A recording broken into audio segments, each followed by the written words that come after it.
अरे ये एक्सीडेंट किसका हो गया? अभी जाकर देखता हूँ।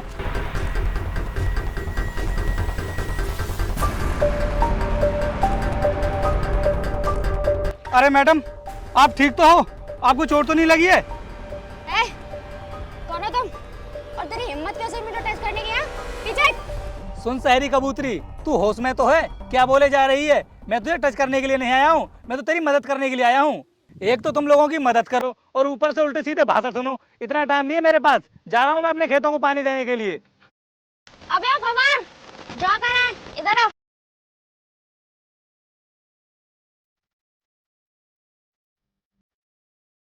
अबे ओ मिस्टर, तू मेरे बारे में भी जानता नहीं है कि कौन हूँ मैं, इसीलिए इतना बोल रहा है। मैडम, ये आप नहीं, आपका पैसा बोल रहा है, क्योंकि आप अमीर घर की लड़की हो इसलिए। और शायद आपको पता नहीं है कि शराब पीकर ना गाड़ी कभी नहीं चलानी चाहिए, जो आप चला रही हो। और अगर गलती से भी कोई तुम्हारी गाड़ी के आगे आ जाता और उसको कुछ हो जाता, तो आपको पता भी है कि आपका क्या होता? आ जाता तो आ जाने दो, मैं उसकी भरपाई कर देती। बहुत पैसा है मेरे पास। मुझे लगता है मैडम, शायद आपको पता नहीं है कि पैसों से जिंदगी खरीदी और बेची नहीं जा सकती। अगर इंसान एक बार चला जाए ना, तो वो कभी वापस नहीं आ सकता। ये मंत्री की तरह ना भाषण मत दे मुझे, वरना मेरे हाथों से पिट जाएगा तू। अच्छा, तो तुम पीटोगी मुझे? मैडम, शायद आप जानती नहीं हो, मैं ना लड़कियों पर हाथ नहीं उठाता हूँ, वरना एक रहपट पड़ते ही तुम्हारा सारा नशा उतर जाता। अच्छा, तो तेरी इतनी औकात हो गई कि तू मुझे पीटेगा? 2 मिनट के अंदर ना तुझे जेल भिजवा दूंगी मैं। मेरा भाई ना इस शहर का सबसे अमीर आदमी है, तुम जैसे देसियों को ना 2 मिनट में खरीद लेगा वो। ओ मैडम, आज तक ना कोई ऐसा शहरी बॉलर पैदा नहीं हुआ है जो हम जैसे देसियों को खरीद ले। और जितनी जगह में तुम शहर वालों का घर होता है ना, उतनी जगह में तो हम गांव वालों की भैंसें पलती हैं। एक मिनट रुकना, चुप रहना। हाँ भाई सुमित, बोल, क्या हुआ? मैं यार अपने खेतों पर पानी दे रहा हूं अभी तो। अच्छा चल ठीक है, तू वहीं रुक, मैं अभी आता हूं थोड़ी देर में। कुछ अर्जेंट काम आ गया है, इस वजह से मुझे जाना पड़ रहा है। और लेकर अपनी गाड़ी को यहाँ से निकल जाओ, चलता हूँ मैं। आज तो तुझे जाने दे रही हूँ, अगली बार मिल गया ना तो छोड़ूंगी नहीं।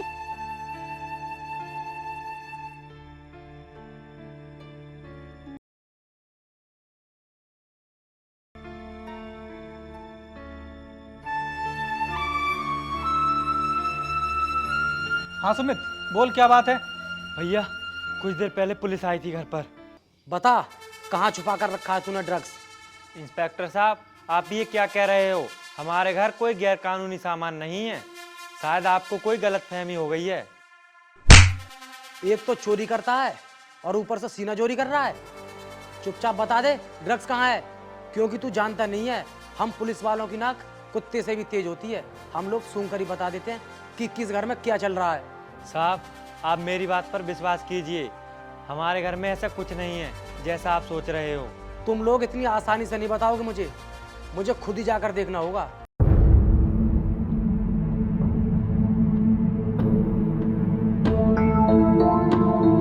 तुम लोग तो बोल रहे थे कि तुम्हारे घर में गैरकानूनी काम कुछ भी नहीं होता है, फिर ये ड्रग्स कहाँ से आया तुम्हारे घर में? इंस्पेक्टर साहब, हमें सच में नहीं पता कि ये ड्रग्स हमारे घर में कहाँ से आया। वो सब तो मैं थाने जाकर पता लगा लूंगा। फिलहाल तुम दोनों मेरे साथ चलो। साहब, मेरे भाई को छोड़ दीजिए, मैं आपके साथ चल रहा हूँ। अगर तुझे खातिरदारी कराने का इतना ही शौक है तो तू ही चल मेरे साथ थाने। चल। भैया, आप मेरे भैया को छुड़ा लीजिए, वरना वो पुलिस वाले बहुत पीटेंगे। और भैया, इसमें हमारी कोई गलती नहीं है, किसी ने साजिश रची है हमारे खिलाफ।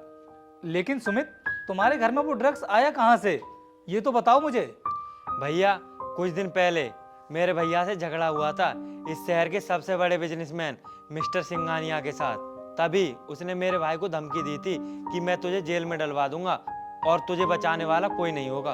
और मुझे लगता है भैया, ये सब उसी का काम है। सुमित, तू चिंता मत कर, मैं तेरे भाई को कुछ भी नहीं होने दूंगा। मैं अभी राज सिंघानिया से जाकर के बात करता हूँ। ठीक है भैया।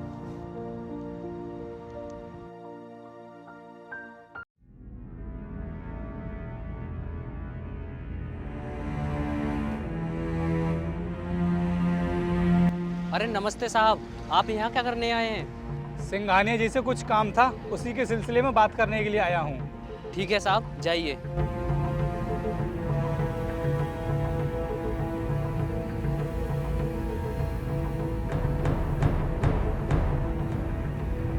इंस्पेक्टर साहब, अगर इसी तरह हमारा कहना मानते रहोगे ना तो हमेशा मौज में रहोगे। अरे आइए राणा जी आइए, आज राणा जी के पैर हमारे घर में पड़े, हमारा घर तो पवित्र हो गया। सिंघानिया जी, मैं आपकी बातों से बहुत अच्छी तरह से वाकिफ हूँ। आप ये मीठा बोलकर बहुत जहरीला फन मारते हो। अरे राणा जी, आप हमारे बारे में इतना कुछ जानते हो, ये तो बहुत अच्छी बात है, लेकिन हम आपसे ये पूछना चाहते हैं कि आप यहाँ पर किस काम से आए हैं, बताएंगे क्या? अबे गवार, तू हमारे घर पे क्या करने आया है? अरे मैम साहब, आप इसे देखकर चौंक क्यों गई? भैया, इसने आज मेरे साथ बहुत बदतमीजी की है। क्यों भाई राणा, तूने मेरी बहन के साथ बदतमीजी की? तेरी हिम्मत कैसे हुई? तूने एक बार भी नहीं सोचा कि ये किसकी बहन है? सिंघानिया जी, मेरी हिम्मत की बात मत करो, वो तो शुक्र मनाओ कि ये तुम्हारी बहन थी। अगर इसकी जगह पर कोई लड़का होता ना तो मैं ब्यूटी पार्लर का मेकअप करके भेजता। जिस काम के लिए आया हूँ उसकी बात करो तो ही अच्छा होगा। हाँ बोल, किस काम के लिए आया है तू मेरे पास? ये बताओ तुम मुझे कि तुमने सुमित के भाई को थाने में बंद क्यों करवाया है? उसके घर से ड्रग्स बरामद हुआ है, इसलिए हमने उसे गिरफ्तार किया है। इंस्पेक्टर साहब, आंखें बंद करने से सूर्य की रोशनी कम नहीं हो जाती। आप भी अच्छी तरीके से जानते हैं कि सुमित के घर में जो ड्रग्स रखा गया है ना, वो सिंघानिया जी के द्वारा रखवाया गया है। इसलिए मैं आपसे बोल रहा हूँ कि उसको छोड़ दीजिए, इसी में आपकी भलाई है, वरना आपके साथ क्या हो सकता है उसका आपको अंदाजा भी नहीं होगा। मेरे एक फोन घुमाते ही आपकी रातों की नींद उड़ जाएगी। तू कोई डीएसपी है या फिर एसपी है? तुझे जो करना है ना कर लेना, नहीं छोड़ूंगा मैं उसे। इंस्पेक्टर साहब, हम तो सोच रहे थे कि ये मसला ऐसे ही सॉल्व हो जाएगा, लेकिन अगर तुम बात को आगे बढ़ाना ही चाहते हो तो कोई बात नहीं, मैं अभी मंत्री साहब को कॉल करता हूँ, फिर आपको खुद पता चल जाएगा कि एसपी और डीएसपी आपका क्या कर लेंगे। हेलो, नमस्ते मंत्री साहब। हाँ, हम तो बढ़िया हैं। अरे रुकिए, आप मंत्री जी से बात मत कीजिए, आप जैसा कहोगे मैं वैसा ही करूंगा। चलिए ठीक है मंत्री साहब, मैं आपसे थोड़ी देर में बात करता हूँ। हाँ, कुछ अर्जेंट काम आ गया है जरा। ठीक है ठीक है। आप मेरी शिकायत मंत्री जी से मत करना, मैं तो इनके कहने में आ गया था इसलिए ऐसा कर दिया। तो फिर ठीक है इंस्पेक्टर, अभी के अभी उस लड़के को छुड़वाओ।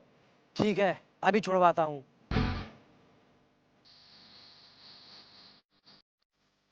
कांस्टेबल, सुमित के भाई को अभी छोड़ दो। क्या हुआ इंस्पेक्टर, तुम इस गांव के गवार से डर गए? मैम साहब, ये मेरी नौकरी का मसला है, मैं आपके आपसी मैटर में नहीं पड़ना चाहता।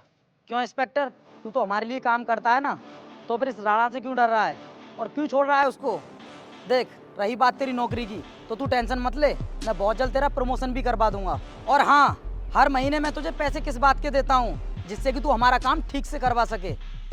सिंघानिया, अपने पैसों पर इतना मत उछल, कहीं ऐसा ना हो कि कानून की हथकड़ी तेरे हाथों का नाप ले ले।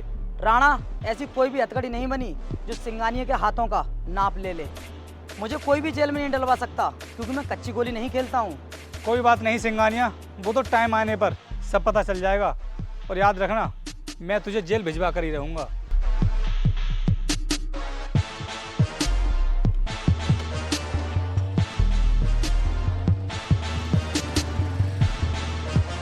भैया, इसके अंदर तो बहुत अकड़ है, इसकी अकड़ जल्दी ही ठिकाने लगानी होगी, वरना ये ऐसे ही उड़ता रहेगा।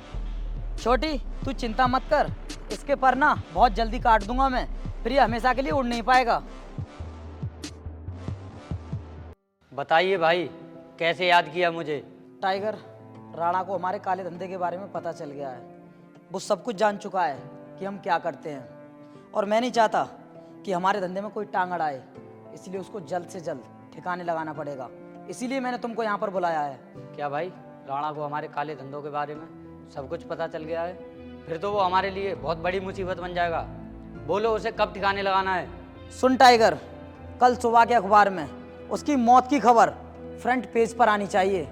आप चिंता मत करो भाई, ऐसा ही होगा। रुक जा राणा, वरना एक गोली में तेरा खेल खत्म। कौन हो तुम और मुझे क्यों मारना चाहते हो?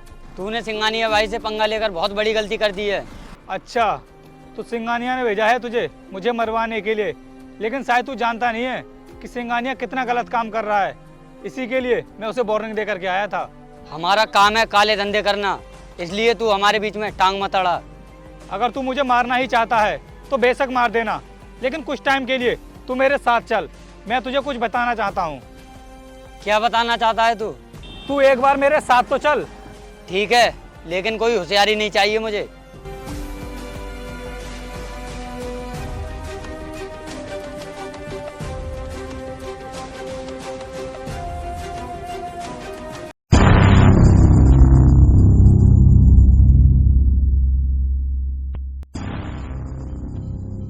भाई, मैं तुम्हारे शिकार को ले आया हूं। शाबाश टाइगर, मुझे तुझसे यही उम्मीद थी। इसीलिए तो मैंने तुझे भेजा था कि इसको किसी भी तरह टपका दे। लेकिन ये भी तूने बहुत अच्छा किया कि इसको हमारे पास ले आया। अब इसको हम अपने तरीके से मारेंगे। बहुत उछल रहा था टाइगर, ये कह रहा था सिंघानियों को जेल में डलवा दूंगा। अब देखता हूँ कि मुझे कौन सी जेल में डलवाएगा। सिंघानिया, मैं तुझे अब भी समझा रहा हूँ कि काले धंधे करना बंद कर दे, तो ही तेरे लिए अच्छा होगा। राणा, तू बंदूक की नोक पर खड़ा हुआ है, उसके बाद भी तुझे अपनी मौत से डर नहीं लग रहा? सिंघानिया, मौत से वो लोग डरते हैं जो कायर होते हैं, और मैं कायर नहीं हूँ। अगर आज तू मुझे मरवा देगा ना, तो मेरे जैसा कोई और पैदा होगा जो तेरा सर्वनाश जरूर करेगा। टाइगर, अब इतना क्यों देख रहा है? बहुत चला ली इसने अपनी जुबान, अब हमेशा के लिए इसकी सांसें रोक दे। टाइगर, ये क्या कर रहा है तू? तू तो मेरा आदमी है ना, तो फिर मुझ पर गन क्यों तानी तूने? और मैंने तुझे इसको मारने के लिए बोला है, मेरे ऊपर गन तानने के लिए नहीं। सिंघानिया, तुझे याद है एक दिन तूने मेरे भाई को बीच चौराहे पर गोली मारी थी? उस दिन मुझे बहुत गुस्सा आया था, लेकिन मैंने सोच लिया था कि अपनी भाई की मौत का बदला तुझसे जरूर लूंगा। और मैं उस दिन का इंतजार कर रहा था कि वो दिन कब आएगा, और आज वो दिन आ गया। टाइगर, मैंने तेरे भाई को इसलिए मारा था क्योंकि तेरे भाई को हमारे काले धंधों के बारे में पता चल गया था, और वो पुलिस को इसके बारे में सब कुछ बताना चाहता था, इसलिए मुझे उसे मारना पड़ा। सिंघानिया, इसके भाई ने जो भी किया बिल्कुल ठीक किया, क्योंकि हमारे देश में ड्रग्स की वजह से ना जाने कितने परिवार बर्बाद हो रहे हैं, और तुम्हारे जैसे लोग अपने फायदे के लिए ड्रग्स का धंधा करते हैं। टाइगर, अब देखते क्या हो, मार दो इसे। रुक जाओ, मेरे भैया को छोड़ दो। मैं अपने भैया की जिंदगी की तुम लोगों से भीख मांगती हूँ, इन्हें मत मारो। शायद तुम नहीं जानती कि तुम्हारे भैया ड्रग्स की स्मगलिंग करते हैं। भैया, ये जो बोल रहे हैं, क्या ये सब कुछ सच है? सिंघानिया, अब नीचे निगाह करके क्यों खड़ा है? बता अपनी बहन को कि तू ड्रग्स की स्मगलिंग करता है, क्योंकि तेरी बहन को भी तो पता चलना चाहिए तेरे काले कारनामों के बारे में। हाँ बहन, करता हूँ मैं ये सब, क्योंकि आलीशान जिंदगी जीने के लिए काले कारनामे तो करने ही पड़ते हैं। और वैसे भी ईमानदारी से तो दो रोटी भी नसीब नहीं होती हैं। अगर भैया आपके बारे में मुझे पहले ही पता चल चुका होता ना, तो मैं राणा जी से इस तरह से बदतमीजी से बात नहीं करती। प्लीज आप मुझे माफ कर देना, मैंने आपके साथ जो कुछ भी किया वो बहुत गलत किया। राणा जी, अगर ये जिंदा रहा तो ना जाने कितने घर बर्बाद करेगा। ये मार देता हूँ साले को। नहीं, प्लीज इस बार मेरे भैया को माफ कर दो। मैं आपसे वादा करती हूँ आगे से मेरे भैया ऐसा काम नहीं करेंगे। भैया, अगर आप मुझे जिंदा देखना चाहते हो तो ये सब काम आपको छोड़ना पड़ेगा, वरना मैं अपनी जान दे दूंगी। नहीं बहन, तुझको ये सब करने की जरूरत नहीं है। तू तो अच्छे तरीके से जानती है ना मैं तुझसे कितना प्यार करता हूँ। मैं आज से ये सब काम बंद कर दूंगा, और आज ही मैं अपने आप को सरेंडर कर दूंगा। अच्छा हुआ जो तुझे अपनी बहन की बात इतनी जल्दी समझ में आ गई, वरना तेरे साथ कुछ भी हो सकता था। अब बेहतर यही होगा कि तू अपने आप को जल्द से जल्द कानून के हवाले कर दे। और टाइगर, तू भी आज से शराफत की जिंदगी जीना, क्योंकि इन सब कामों में कुछ भी नहीं रखा है। और ये पिस्टल मुझे दे दे, मैं इसको ले जाकर थाने में जमा कर दूंगा। चलता हूँ अब मैं।